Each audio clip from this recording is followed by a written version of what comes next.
The Assembly will hear an address by Her Excellency Mia Amor Mottley, Prime Minister, Minister for National Security and the Civil Service, and Minister for Finance, Economic Affairs and Investment of Barbados. May I request protocol to escort Her Excellency.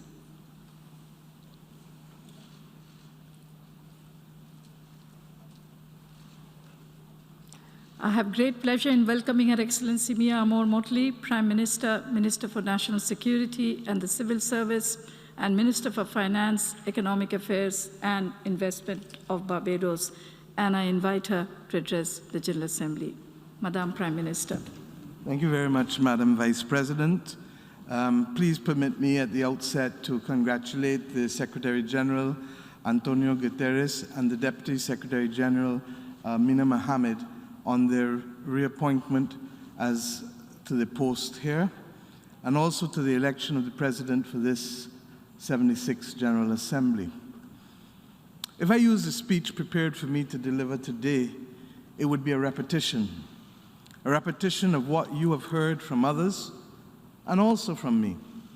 Equally, how many more times will we then have a situation where we say the same thing over and over and over to come to naught? My friends, we cannot do that anymore. And I ask simply that we recall 3 years ago when I made my maiden speech, I indicated from this very podium and told the international community that the world appeared awfully similar to what it looked like 100 years ago. Barbados made that position clear. Regrettably, we have not come to say we told you so, but we have come to say that the needle has not moved and that we have not seen sufficient action on behalf of the people of this world. I am not here, therefore, to keep you long today and shall be very, very brief. How many more variants of COVID-19 must arrive? How many more before a worldwide action plan for vaccinations will be implemented? How many more deaths must it take before 1.7 billion excess vaccines in the possession of the advanced countries of the world will be shared with those who have simply no access to vaccines? How much more fake news will we allow to be spread without states defending the public digital space? We've come together with alacrity to defend the right of states to tax across the digital space, but we are not prepared to come together with the same alacrity to defend the rights of our citizens to be duped by fake news in the same digital space. And how many more surges must there be before we ask, when will the world take action? None are safe until all are safe. How many more times will we hear that? And how much more must we do, Madam Vice President, before the global moral strategic leadership that our world needs comes? How much more global temperature rise must there be before we end the burning of fossil fuels? And how much more must sea levels climb in small island developing states before those who profited from the stockpiling of greenhouse gases contribute to the loss and damage that they occasioned, rather than asking us to crowd out the fiscal space that we have for development to cure the damage caused by the greed of others? And how many more hurricanes must destroy, locusts devour, and islands submerge before we recognize that $100 billion in adaptation is simply not even enough. The answer, Madam Vice President, is that we are waiting for urgent, global, moral, strategic leadership. How many more crises must hit before we see an international system that stops dividing us and starts to lift us up? How many more times must people come to this podium and speak about the plight of the people of Cuba and Haiti and see very little being done to lift the floor of social development, to give those people the right to pursue legitimate ambitions? How many more crises and natural disasters before we see that old conventions of aid mean that assistance does not reach those who need it most and those who are most vulnerable? And how much wealthier must tech firms get? The top 5 tech firms have a market capitalization of $9.3 trillion. I didn't say billion, trillion dollars. How much more wealthier must they get before we worry about the fact that so few of us have access to data and knowledge, and that our children are being deprived of the tools that they need in order to be able to participate in online education?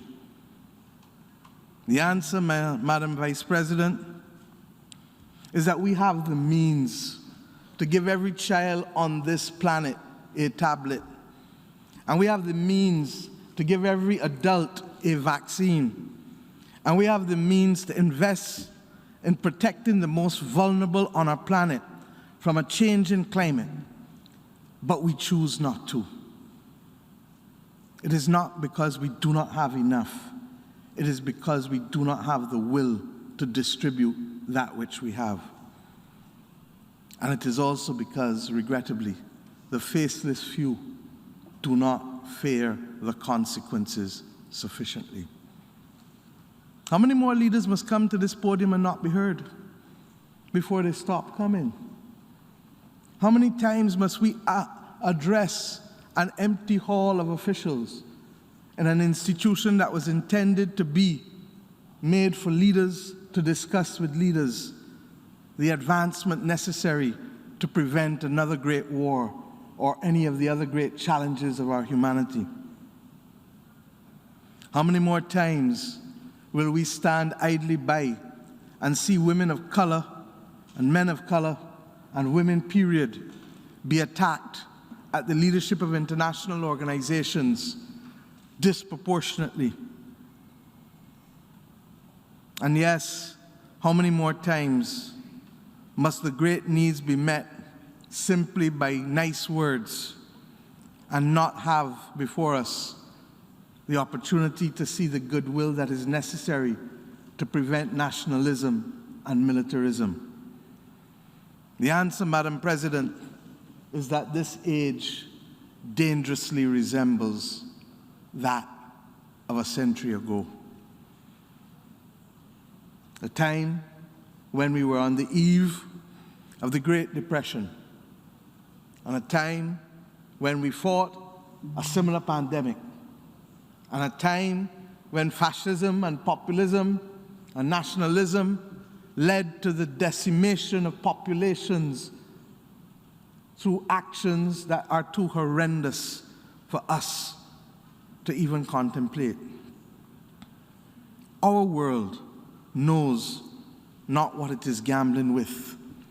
And if we don't control this fire, it will burn us all down. As I said 2 years ago,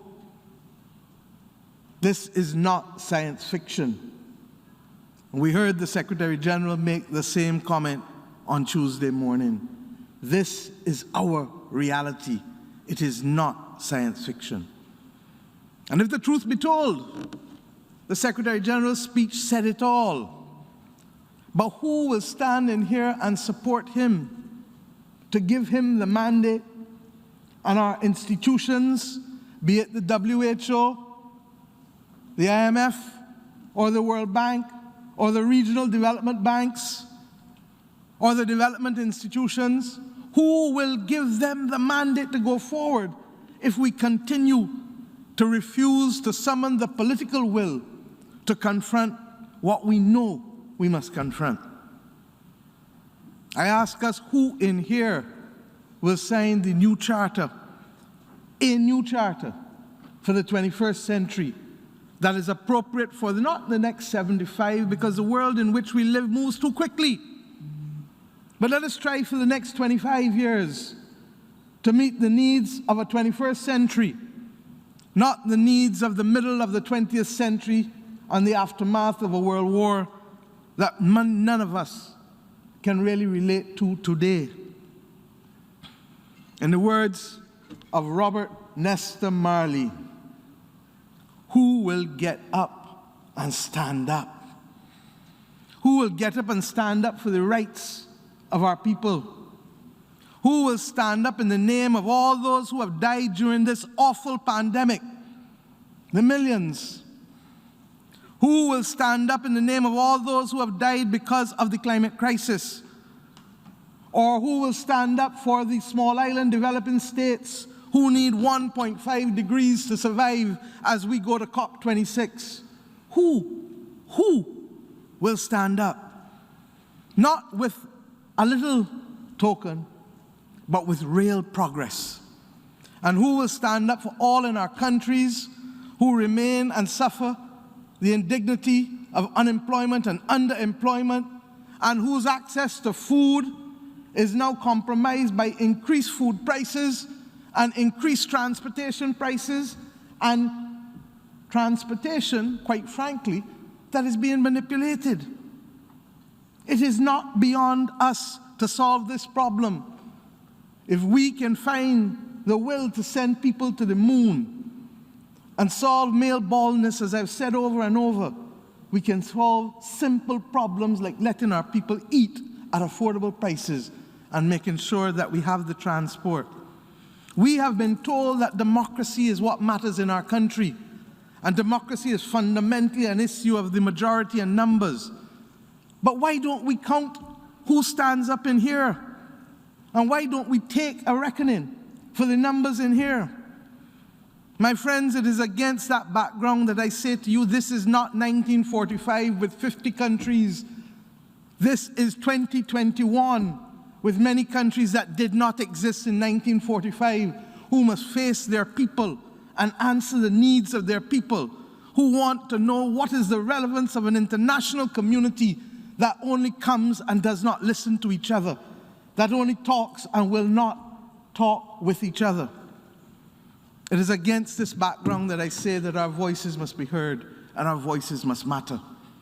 And today, Barbados calls at this dangerous fork in the road that the nation states of this assembly and the people of this world must indicate what direction we want our world to go in, and not leave it to the faceless few who have worked so hard to prevent the prosperity from being shared that is sufficient in this world, from being shared with all of our people.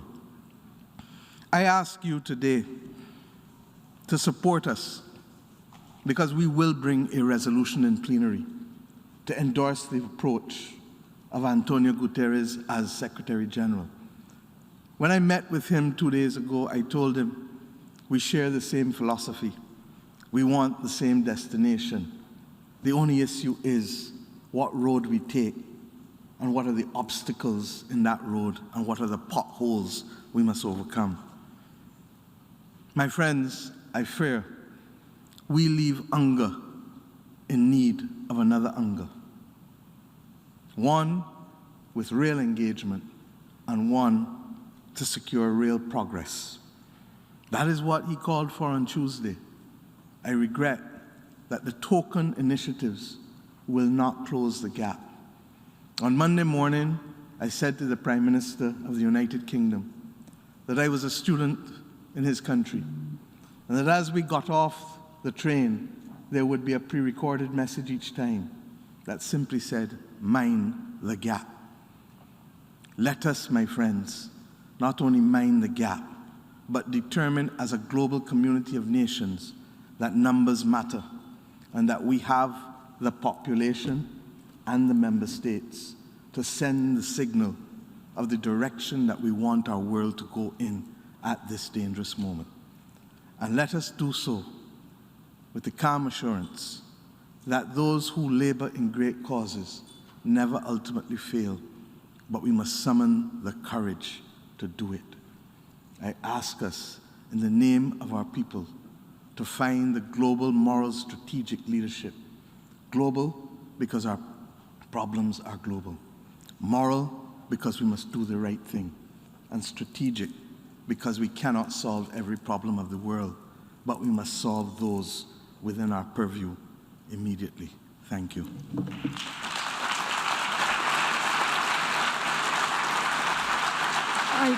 On behalf of General Assembly, I wish to thank Her Excellency Mia Amor Mottley, the Prime Minister, Minister for National Security and the Civil Service, and Minister for Finance, Economic Affairs and Investment of Barbados for her statement, and I request protocol to escort Her Excellency.